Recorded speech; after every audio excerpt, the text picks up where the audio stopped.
नमस्कार दोस्तों, the learner point में आप सभी का स्वागत है। दोस्तों, अपन कर रहे थे मनोविज्ञान कक्षा 12 की पुस्तक। दोस्तों, आज आपकी ये पुस्तक पूरी हो जाएगी, जो कि रीट के पाठ्यक्रम में जितने टॉपिक हैं वो सारे के सारे। दोस्तों, इसमें रीट के पाठ्यक्रम में महत्वपूर्ण टॉपिक सिर्फ 2 ही हैं। इसके अलावा रीट के पाठ्यक्रम के अनुसार टॉपिक एक भी नहीं है। ठीक है, सिर्फ बुद्धि, अभिक्षमता, स्व और व्यक्तित्व, ये 2 ही दोस्तों रीट के अकॉर्डिंग अपने काम के हैं। बाकी ना तो मानवीय तनाव, खुशहाली, ना ही मनोवैज्ञानिक विकार। दोस्तों, एबनॉर्मल साइकोलॉजी का एक भी प्रश्न नहीं आता आपके। विशिष्ट बालक टॉपिक है, उसके जो एबनॉर्मल प्रश्न आते हैं वो अलग है दोस्तों, वो यहाँ नहीं दिए हुए। ठीक है, तो इन पाठों के चक्रों में ना पड़े, चाहे आप यहाँ से कोई प्रश्न आपका नहीं बनता है। ठीक है, चिकित्सा के उपागम नहीं है अपने, अभिवर्ती सामाजिक संज्ञान नहीं है, समूह प्रक्रिया नहीं है, मनोविज्ञान और तथा जीवन ये भी नहीं है, व्यवहारिक मनोविज्ञान और मनोवैज्ञानिक कौशल विकास ये बिल्कुल नहीं है दोस्तों आपके सिलेबस में। जो जो टॉपिक रीट के सिलेबस में वो दोस्तों मैंने करवाए हैं 11वीं क्लास में भी और 12वीं क्लास में भी।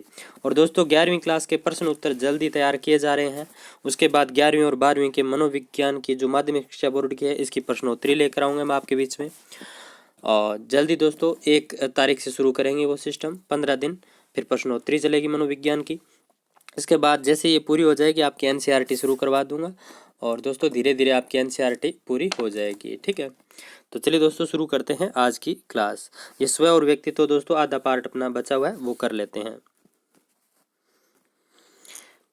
तो ये पार्ट दोस्तों अपन कर रहे थे।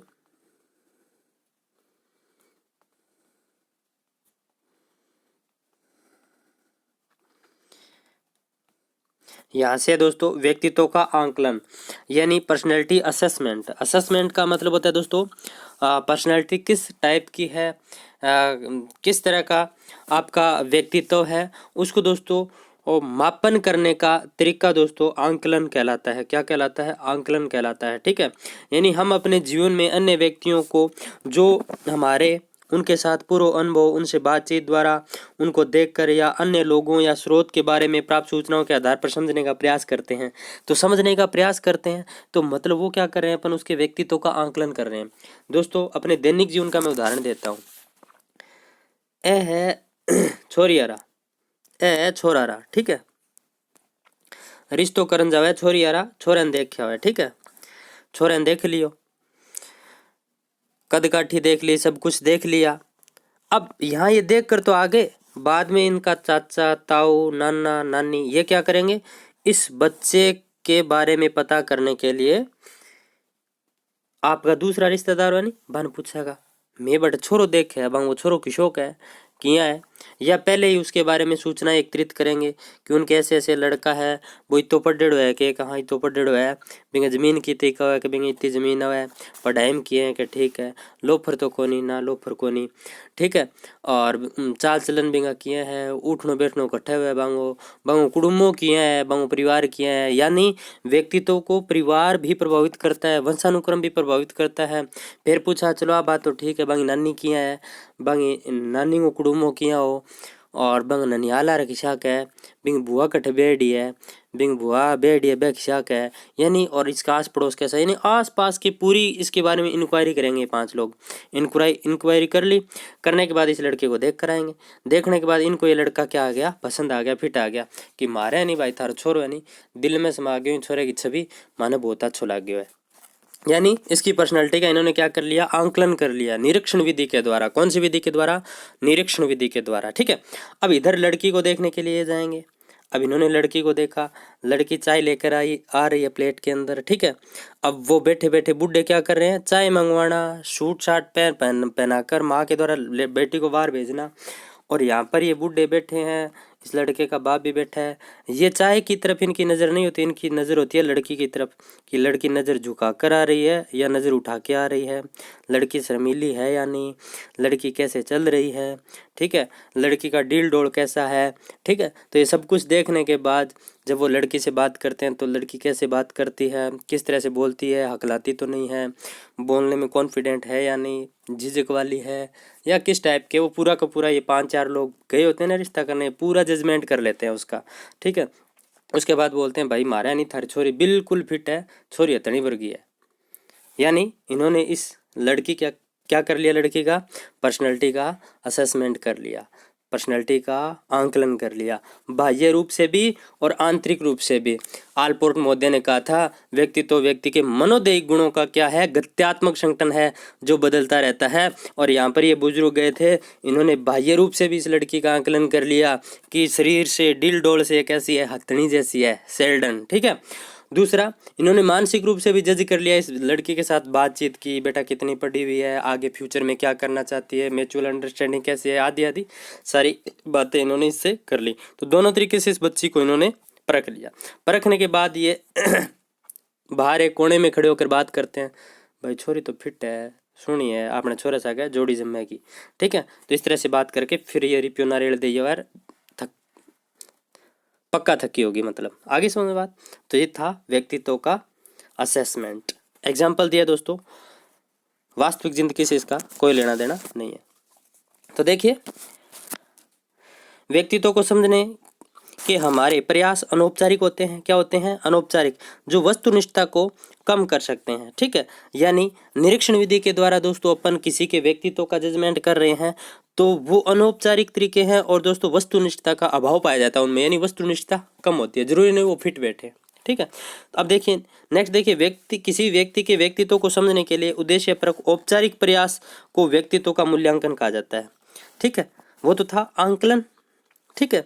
और दोस्तों किसी व्यक्ति के व्यक्तित्व को समझने के लिए उद्देश्यपरक औपचारिक प्रयास यानी किसी टेस्ट के माध्यम से, ठीक है, व्यक्तित्व का आंकलन करना, वो क्या कहलाएगा? मूल्यांकन कहलाएगा। क्या कहलाएगा? मूल्यांकन कहलाएगा।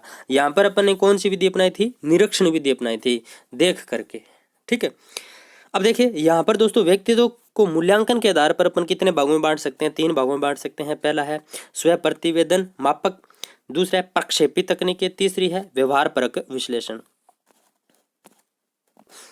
तो सबसे पहले दोस्तों स्व प्रतिवेदक मापक। स्व प्रतिवेदक मापक में क्या होता है दोस्तों? सामने वाले व्यक्ति से ही उसके बारे में पूछा जाता है। पूछा कैसे जाता है दोस्तों? उसको कुछ कथन दे दिए जाते हैं, 10, 15, 100 अधूरे वाक्य दे दिए, वो उन वाक्यों को पूरा करेगा। ठीक है। मैं घर, आगे डॉट डॉट डॉट डॉट खाली छोड़ दिया, मैं घर में रहना पसंद करता हूँ, मैं घर में रहना पसंद नहीं करता, मुझे लड़की इतना लिख दिया। आगे लड़की से घृणा है, मुझे लड़की से नफरत है, मैं लड़की को देखना ही पसंद नहीं करता, मुझे लड़की अच्छी लगती है, मुझे लड़कियां बहुत पसंद है, मुझे लड़की गुड़िया जैसी लगती है, मुझे लड़की प्यारी लगती है, वो कुछ भी भरे, आगे खाली स्थान छोड़ देते हैं। ठीक है। मेरा, आगे खाली स्थान छोड़ दिया ऐसे, मेरा दुश्मन अनिल है, मेरा दुश्मन सुनील है, मेरा दुश्मन अजय है, मेरा दुश्मन ये है, मेरा दुश्मन वो है। यहाँ पर पर्टिकुलर बंदे क्या कर देते हैं? नाम भी लिख देते हैं। दोस्तों ये हमने यूज में लिया था तो ये चीज़ें निकल कर आती है। यहाँ पर मेरा लिख दिया, उसके बाद लड़कियाँ लिखती है मेरा घर पर मन नहीं लगता, मेरा पापा मेरा ख्याल नहीं रखता, मेरी माँ मुझे मारती है। ठीक है। इस तरह से बच्चे ना इस मेरा, इसको मेरा को भी मेरी कर देती हैं बच्चियाँ। फिर ऐसे करती हैं, मेरा भाई मुझे पीटता है, मेरा भाई मुझे तंग करता है। ठीक है। मेरा भाई मुझे बहुत अच्छा लगता है, मेरा भाई मेरा सब कुछ है। मतलब इस तरह से वो खुद क्या करते हैं? उसको भरते हैं। ये है स्व प्रतिवेदक मापक। दूसरा है दोस्तों प्रक्षेपी तकनीकें। प्रक्षेपण का मतलब होता है दोस्तों प्रोजेक्शन। लेजर लाइट देख रही होगी थारी, लेजर लाइट यानी अब तो आवे किड़ा कोनी आवे बिंग अंदर के तो क्या यहाँ रेड एक टिमकी सी बनती। ठीक है। वो प्रक्षेपण हो रहा था। क्या हो रहा था? उस लाइट का प्रक्षेपण, प्रोजेक्शन लेजर लाइट। ठीक है। तो वही होता है दोस्तों प्रक्षेपण। इसमें क्या होता है दोस्तों? प्रक्षेपण तकनीकों में व्यक्ति डायरेक्ट रूप से अपने व्यक्तित्व के बारे में नहीं बता सकता। इसमें क्या किया जाता है? व्यक्तित्व को मापने के लिए क्या किया जाता है? कुछ प्रक्षेपी तकनीकें अपनाई जाती है, यानी उनसे अचेतन मन का पता चलता है। जैसे मैंने ये 3 तस्वीर है, ये 3 तस्वीरें आपके सामने रख दी। ठीक है। मैंने आपको बोल दिया कि आप एक काम करो, इन 3 तस्वीरों के ऊपर जो आपके मन में आए कुछ लिखो। इस पे आप लिखो 5 मिनट, इस पे आप लिखो 5 मिनट, इस पे आप लिखो 5 मिनट, इस पे 5 मिनट, इस पे 5 मिनट, इस पे 5 मिनट। तो दोस्तों जैसे आप लिखने लगोगे ना, 1 मिनट तो आप अपने बारे में लिखोगे बहुत अच्छे लिखते यानी इस तस्वीर के बारे में लिखोगे, सॉरी 1 मिनट तो आप इस तस्वीर के बारे में लिखोगे, ये है, ये है, वो है। बाकी के 4 मिनट रहेंगे ना दोस्तों, आपका ये चेतन खुलने लग जाएगा। फिर आप इस तस्वीर में अपनी कहानी लिखने लग जाओगे। अपनी कहानी लिखने का मतलब इस तस्वीर के थ्रू, यानी थ्रू का मतलब हो गया प्रोजेक्शन। प्रोजेक्शन का मतलब इसके आरोपित होकर के आप अपने बारे में लिखने लग जाओगे, यानी आपके व्यक्तित्व को पता चल जाएगा इन तीनों तरीके से, ठीक है। नेक्स्ट देखिए दोस्तों, अरे एडिट नहीं करना मैं। नेक्स्ट आते हैं दोस्तों व्यवहार परक विश्लेषण। ये आगे अपन दोस्तों सब पढ़ लेंगे। तो देखिए स्व प्रतिवेदन मापक। पहला, स्व प्रतिवेदन मापक व्यक्तित्व मूल्यांकन की इस परीक्षण विधि में व्यक्ति से स्वयं उसके बारे में प्रश्न पूछकर उसके व्यक्तित्व का मूल्यांकन किया जाता है, ठीक है, जो मैंने पहले आपको बता दिया दोस्तों। इस विधि में प्रोज्य से विभिन्न कथनों या प्रश्नों पर अपनी अनुक्रिया देने के लिए कहा जाता है। जैसे मैंने लिख दिया मेरा, आगे मैंने खाली स्थान छोड़ दिया, फिर वो भरेगा मेरा ये, मेरा वो, मेरी वो, ये जो भी है, ठीक है। इन अनुक्रियाओं को अंक प्रदान किए जाते हैं। प्राप्त अंकों की व्याख्या परीक्षण के लिए विकसित मानकों के आधार पर की जाती है। यानी दोस्तों एक टेस्ट है, उस टेस्ट के आधार पर अपन ने क्या कर लिया, उसका असेसमेंट कर लिया। चलिए दोस्तों आपको कुछ मनोवैज्ञानिक टेस्ट दिखा देता हूँ। ये है दोस्तों EMS, इमोशंस मैच्योरिटी स्केल, ठीक है, यानी संवेगों का मापन करने की मापनी है दोस्तों। यानी ये भी व्यक्तित्व के अंतर्गत ही आएगी। यानी संवेग कैसे हैं, तो इसमें जैसे एक मानसिक, क्या आप मानसिक उलझनों में फंसे रहते हैं, तो आपको उत्तर देना होता है अत्यधिक, अनिश्चित, प्राय, कभी कभी, ठीक है। फिर ये दोस्तों आप उत्तर दोगे, उन उत्तरों का ये मैनुअल होता है। क्या होता है, मैनुअल। देखिए manual, emotional maturity scale EMS, इसके आधार पर दोस्तों क्या किया जाता है, पूरा जो आपने टेस्ट दिया है उसका मूल्यांकन किया जाता है। इसके अलावा देखिए दोस्तों जैसे ये है P, उल्टी P का दोस्तों कोई बात नहीं, PCRS, यानी पेरेंट्स चाइल्ड रिलेशनशिप स्केल। इसमें दोस्तों कुछ प्रश्न दिए रहते हैं ऐसे, ये इंग्लिश में प्रश्न रहेंगे। इन प्रश्नों के एक बच्चे को जवाब देना पड़ता है और ऐसा ही एक पेरेंट्स को दिया जाता है दोस्तों। फिर उनके रिलेशनशिप का पता चलता है, ठीक है, और मैनुअल के आधार पर। ये है दोस्तों IEI, यानी इंट्रोवर्ट एक्सट्रोवर्ट इन्वेंट्री, अंतर्मुखी बहिर्मुखी प्रश्नावली या प्रपत्र, ठीक है। यानी इससे दोस्तों व्यक्ति के व्यक्तित्व को पता चलता है। जो युंग वाला है कि व्यक्ति अंतर्मुखी है या बहिर्मुखी है, इसका निर्माण किसने किया, डॉक्टर PF अजीज मेरठ और डॉक्टर रेखा गुप्ता मेरठ, ठीक है। ये दोस्तों टेस्ट साइकोलॉजिकल टेस्ट है, हर बंदा यूज नहीं कर सकता। जिस बंदे के पास साइकोलॉजी की कम से कम मास्टर डिग्री है वो यूज कर सकता है, ठीक है। अब देखिए व्यवहार कुशलता पसंद करते हैं, तो यहाँ पर हाँ या ना में जवाब देना पड़ता है। इस तरह के दोस्तों प्रश्न रहते हैं। ये है SCT sentence complete test, sentence complete test, वाक्य पूर्ति परीक्षण। इसमें दोस्तों ऐसे कुछ वाक्य दिए रहते हैं जो भी मैं बता रहा था आपको, अधूरे वाक्य। सामाजिक उत्सव, मुझे घर के बाहर जाने की कल्पना से मैं अपनी वेशभूषा, मेरी राय में, यहाँ पर दोस्तों पूरे वाक्य भरने होते हैं। फिर इन वाक्यों का क्या होता है दोस्तों, मैनुअल के आधार पर अंकन होता है कि किसके कितने अंक आए इसमें, ठीक है। फिर दोस्तों इससे 3 प्रकार के व्यक्तित्व का पता चलता है व्यक्ति का, कि सामाजिक व्यक्तित्व कैसा है उसका, ठीक है, और वोकेशनल कैसा है। इस तरह से मतलब दोस्तों 3 क्षेत्र उसके निकल कर आएंगे कि किस क्षेत्र में उसका व्यक्तित्व कैसा है, ठीक है। तो ये दोस्तों व्यक्तित्व से संबंधित मैंने आपको कुछ परीक्षण दिखाए हैं, इमोशन से संबंधित, व्यक्तित्व से संबंधित। तो आई होप आपके समझ में आ गया होगा कि ये प्रश्नावलियाँ किस तरह की होती है। ऐसे दोस्तों MMPI वगैरह है वो आगे आ जाएगी, अभी आपको दिखाता हूँ। तो स्व प्रतिवेदन मापक आपके समझ में आ गया होगा दोस्तों, ये मैंने आपको दिखा भी दिया, सेल्फ रिपोर्ट मेजरमेंट वाला, ठीक है। प्राप्त अंकों की व्याख्या परीक्षण के विकसित मानकों, यानी आपको मैंने मैनुअल भी दिखाया, उस मैनुअल के आधार पर व्याख्या की जाती है। और कुछ परीक्षण यहाँ दे रखे हैं, जैसे मिनेसोटा बहुपक्षीय व्यक्तित्व सूची MMPI, इस परीक्षण का निर्माण किसने किया, मैकिन्ले तथा हाथवे। तो ये दोस्तों इंपॉर्टेंट आप लिख सकते हो, MMPI मिनेसोटा बहुपक्षीय व्यक्तित्व सूची का निर्माण किसने किया, ठीक है, Minnesota multiple personality inventory MMPI, ठीक है, Minnesota multiple personality inventory McKinley Hathaway ने इसका निर्माण किया। और व्यक्तित्व से जुड़े विभिन्न मनोविकारों की पहचान करने में यह अत्यधिक उपयोगी है दोस्तों। इसका परिशोधन MMPI 2 भी उपलब्ध है। इसमें 567 कथन है, कितने, 567 कथन है, और 10 इसकी उपमापनियाँ है। क्या है, 10 उपमापनियाँ, ठीक है। नेक्स्ट देखिए दोस्तों आइजेंक व्यक्तित्व प्रश्नावली, Eysenck EPI, Eysenck personality inventory ठीक है, या EPQ भी बोल सकते हैं दोस्तों, ठीक है। क्वेश्चनायर, आइजेंक पर्सनैलिटी क्वेश्चनायर, ठीक है। आइजेंक द्वारा विकसित इस परीक्षण में व्यक्तित्व के दो आयामों अंतर्मुखिता बनाम बहिर्मुखता और सांवेगिक स्थिरता बनाम सांवेगिक अस्थिरता का मूल्यांकन किया जाता है। इसमें तीसरा आयाम मनस्तापिता को जोड़ा गया। इससे ग्रसित व्यक्ति में भावनाओं की कमी, लोगों के साथ कठोर अंतःक्रिया करना, आक्रामकता, समाज विरोधी, अहं केंद्रित आदि समस्याएं होती है। तो यह आइजेंक व्यक्तित्व मापनी।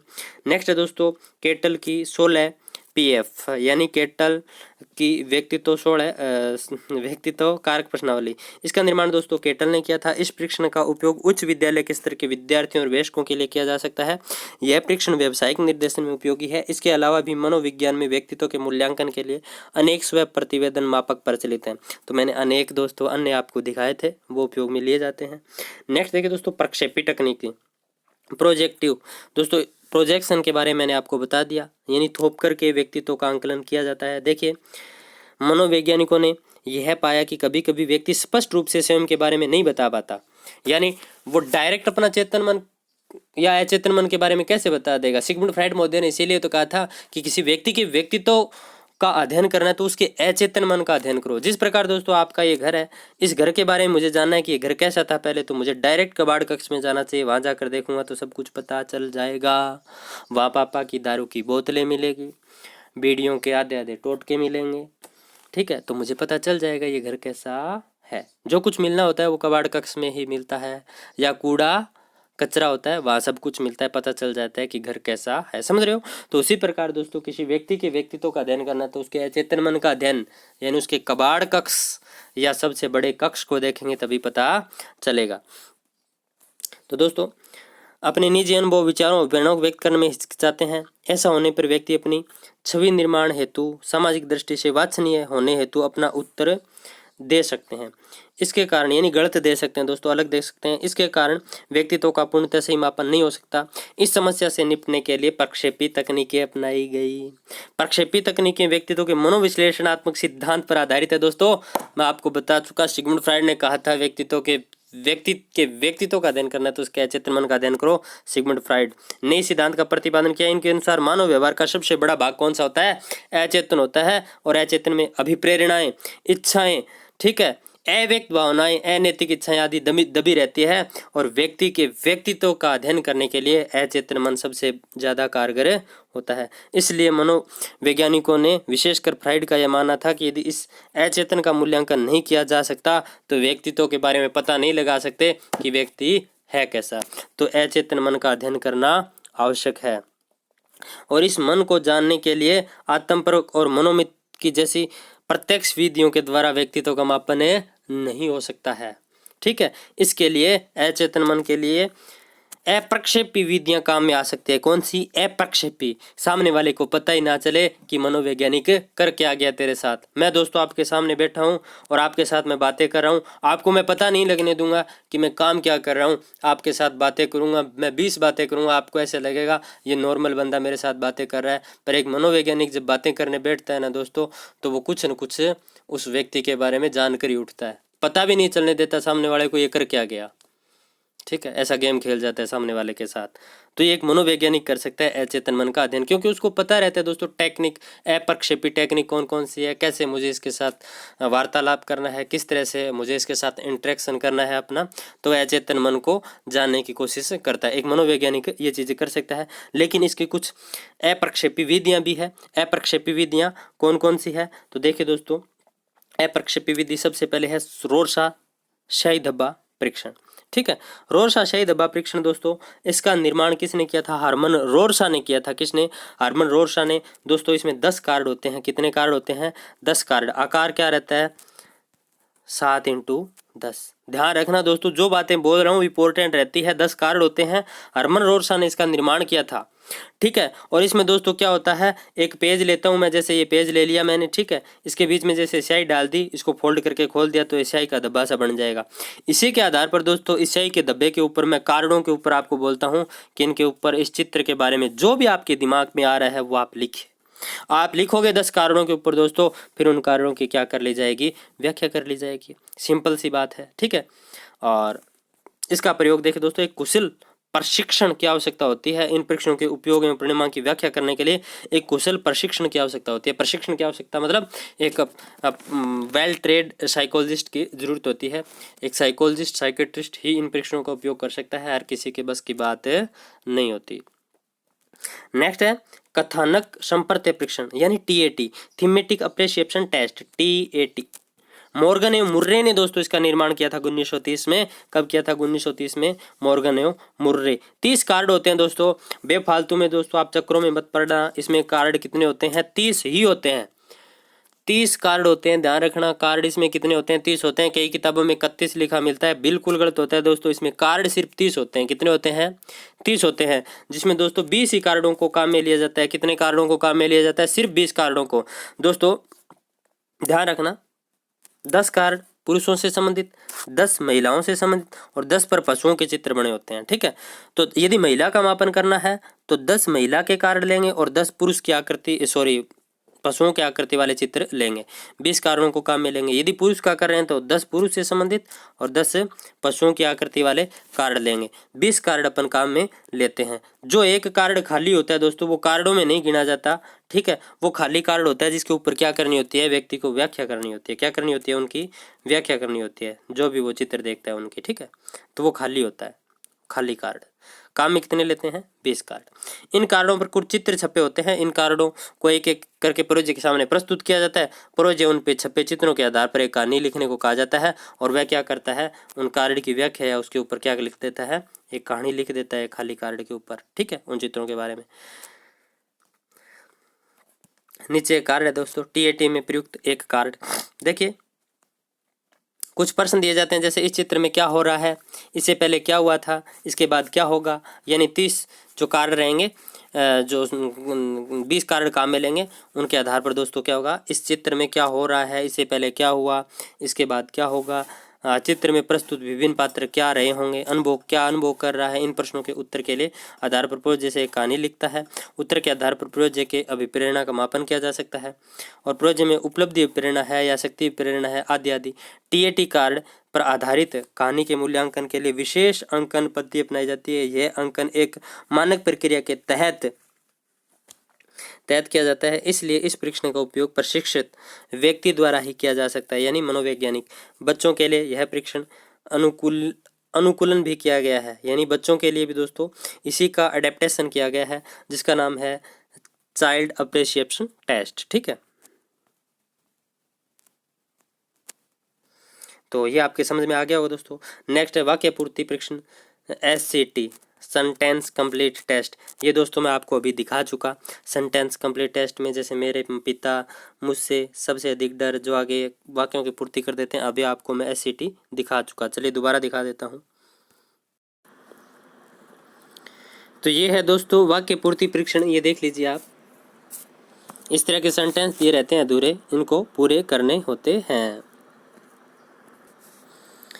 फिर आता है दोस्तों व्यवहारात्मक विश्लेषण। विभिन्न परिस्थितियों में व्यक्ति के व्यवहार का विश्लेषण करके उसके व्यक्तित्व के बारे में सूचनाएं प्राप्त करना। व्यवहारात्मक विधियों के अंतर्गत दोस्तों साक्षात्कार, प्रेक्षण, स्थिति परक परीक्षण आदि आते हैं। व्यवहारात्मक परीक्षण यानी जैसे मैंने आपको बोला था दोस्तों, एक मनोवैज्ञानिक आपके साथ 20 मिनट बैठ लेगा तो आपके व्यक्तित्व का वो मूल्यांकन करके ही उठेगा कि आप किस टाइप के व्यक्ति हो। तो इसमें दोस्तों साक्षात्कार विधि काम में ली जा सकती है। ऑब्जर्वेशन मेथड आपको बहुत पहले समझा चुका दोस्तों। ऑब्जर्वेशन का मतलब देख करके व्यवहार का पता लगाया जा सकता है। सिचुएशनल टेस्ट यानी इसमें व्यक्ति को एक विशेष परिस्थिति में रखकर उसके व्यवहार का अध्ययन किया जा सकता है। तो दोस्तों ये थे दोस्तों आपका चैप्टर व्यक्तित्व वाला, ये भी आपका पूरा हो चुका है। ठीक है, इसके अलावा दोस्तों महत्वपूर्ण बिंदु है, ये आप देखना चाहे तो देख लेना। बाकी आपको मैंने पूरा का पूरा ये पार्ट है वो पढ़ा दिया। ये पार्ट आपको कैसा लगा मुझे आप कमेंट करके ज़रूर बताना। अब दोस्तों आपकी NCERT की किताब शुरू होगी। ये आपकी पूरी की पूरी किताब पूरी हो चुकी है, 11वीं और 12वीं माध्यमिक शिक्षा बोर्ड राजस्थान की। जल्द ही दोस्तों आपके लिए इनके पेपर बनाए जा रहे हैं, यानी प्रश्न उत्तर बनाए जा रहे हैं, उनका टेस्ट आपका रहेगा।